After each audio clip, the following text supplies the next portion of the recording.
Yo, what up? It's your boy Tyler's Golem here with another video, and today we are on day 8, I believe. We are opening up some more packs, and we are guaranteed a crown rare today. The question is, are we going to get more crown rares through natural openings? That is the question.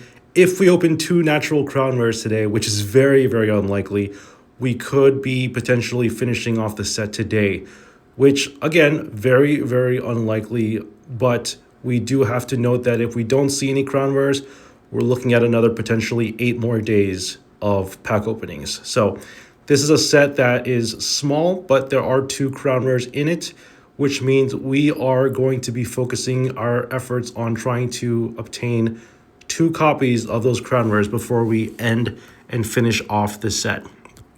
Now, a couple of housekeeping. If you haven't seen my other videos, I made a website, which I'm really happy about. I've been talking about it with some of my friends and with some people on the Discord.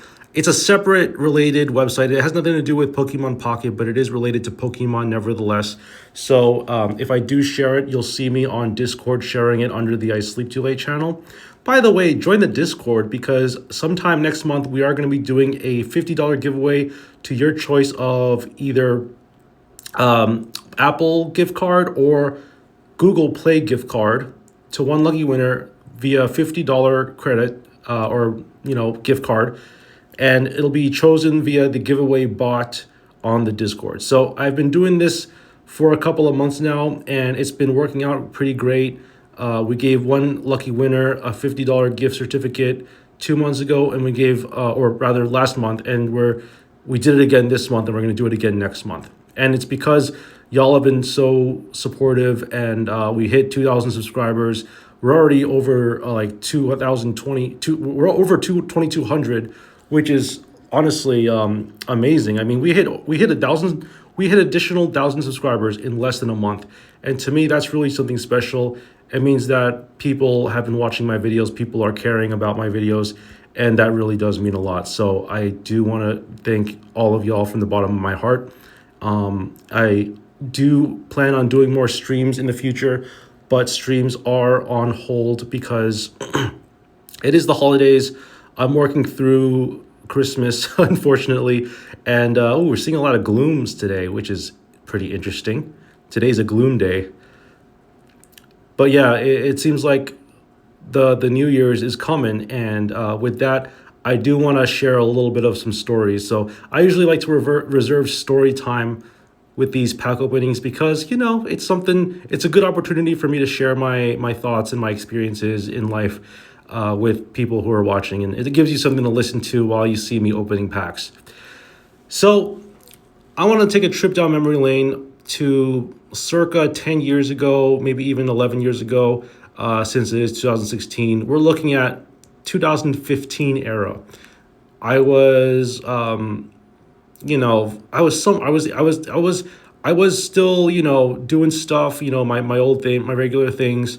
I'm a pretty young guy, so I hung out with a few people in my life that really stood out to me as life lessons. Okay.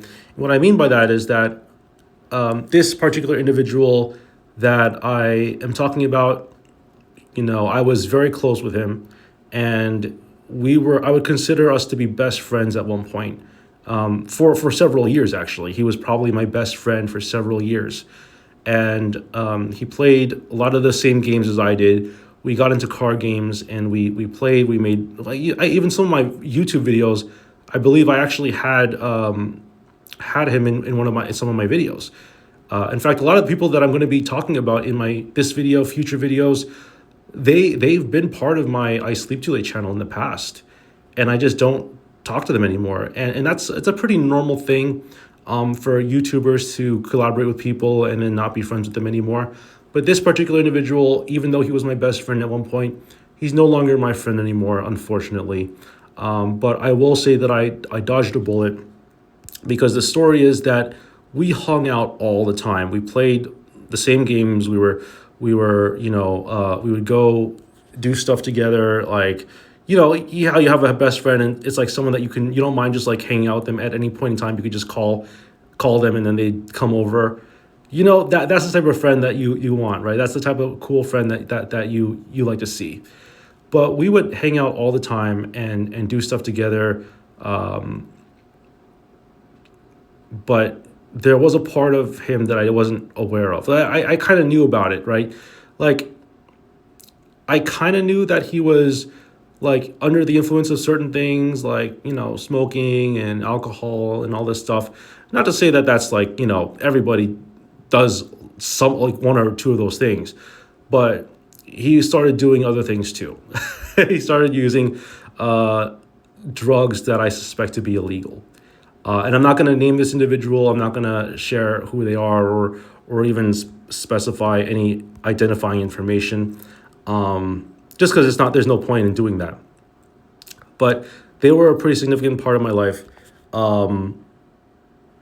and I kind of lost them to drugs. It was a little sad. It was very sad actually, and it made me realize that you know like it'd be one thing if like you were doing drugs too and like you shared that with them and stuff, but like honestly, don't do drugs unless it's been prescribed to you. It's just not worth it, because as soon as that person started doing drugs, they became a different person. And I don't mean like they were all under the influence at that time, but no, I believe that the substances that they were using were having a much more deep, meaningful effect on their personalities than if you were to just do drugs like once or twice, right? So that was the reason why I literally couldn't be their friend anymore. There were specific instances where my trust was breached, where things happened that you wish it could have gone differently. But it's sad. And honestly, I probably at any point in time after I cut them off could have been friends with them again. I could have reached out to them and maybe we could have made amends and we could have been friends. But it's hard to really say if that would have been beneficial to either of us, right? Because the thing is, friends come and go, and sometimes you just have to accept that. I always talk to my wife about like the experiences I had in high school and how life was so different back then, and I always fixate on certain things like some of the people I interacted with, how high school is kind of like a little. I almost feel like when I was in high school, I was like a rat in an experiment. Like it's almost like you're going through all these like periods. Not like female periods, but like I mean like class periods, right? And you have to go through the hallways and you have to talk to people and you go through a crowd and like it's easy to get sick because there's so many people and everybody's in the cafeteria and they all sit with their own circle of friends. I always felt like that was just like some of the things that happen. Obviously, it's like it's natural for there to be social cliques and for drama to happen in that type of lab rat experiment, right? It's not like you can't expect that to happen. But yeah, I think that one of the things that I wish I could have done differently was maybe associate or be friends with people that were good people, because I definitely had friends that may not have been the best people to be friends with. And it took me a while to learn that because I was always told by my parents, don't do drugs, don't gamble, don't do all this bad stuff, right? First of all, oh nice, this might be our second Silvally. That's awesome. But yeah, it was just funny to me because we obviously try things out when we're adults, right? And we obviously try different things because you're always curious about it. You always want to see what things are like. And I say like everything in moderation, right? Like you do a little bit of dabbling here and there. Don't gamble things that you can't afford to gamble, right? Like for me, I don't consider pack openings gambling. You could make the argument that, or at least TCG Pocket, right? Because there are some strict gambling laws in like internationally.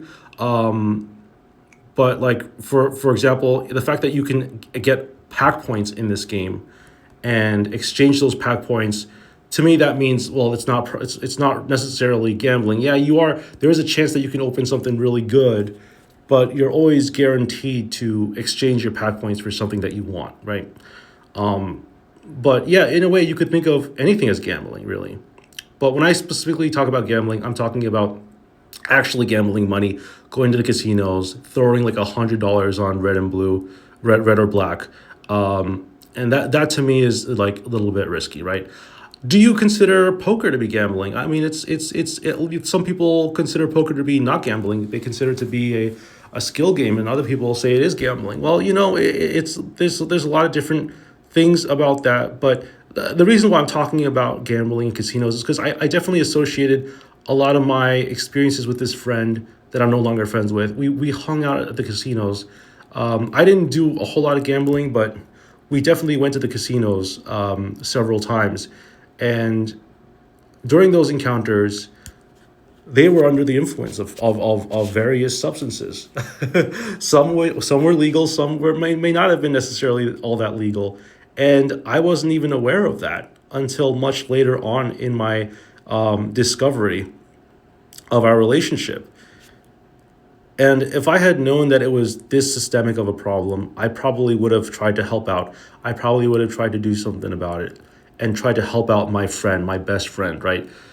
But the problem is they kept it a secret from me this entire time. They never told me about it. I only found out through sheer experience and basically, like, you kind of find out these things. You there when things get around, like there are times when you just can't hide something, right? And I think that's one of the things about life is, like, if you have a secret, it might be very hard for you to escape that secret. It might be very hard for you to escape the secret unless if it's in your conscience. I would say if it's in your conscience and you're hiding something, it's very obvious that you're hiding something. Whether it's Mother Nature or whatever, like there are people and individuals who will find out if you're hiding something in your deepest consciousness. So I guess what I'm trying to say is things could have been a little bit different with my friend if they had opened up to me and were honest and were truthful. Because when you're friends with someone, if you look at the definition of a friend in the dictionary.com or whatever, pretty sure the word trust is in there at some point, right? I don't know the verbatim definition of a friend, but I'm pretty sure trust is a key word, one of the things that is part of the definition or gets mentioned in the meaning of a friend. So it is something to be aware of. We've gotten a lot of typos too. Wow, it's quite the Pokemon for sure. But yeah, that was a story that I had. Again, the conclusion of that story is be friends with people that are good to you. Be friends with people who have a good positive influence on you. Try to do good things in life. Don't go out doing bad stuff. And yeah, I hope you enjoyed this video. I will be opening up some more packs, obviously. We'll see. If we get another Crown Rare in the next 4 days, then we could finish this off in 4 days. But if we do continue to not open any Crown Rares, we're looking at another 8 days of pack opening. So hope you enjoyed this video. I will see you all next time. Peace out.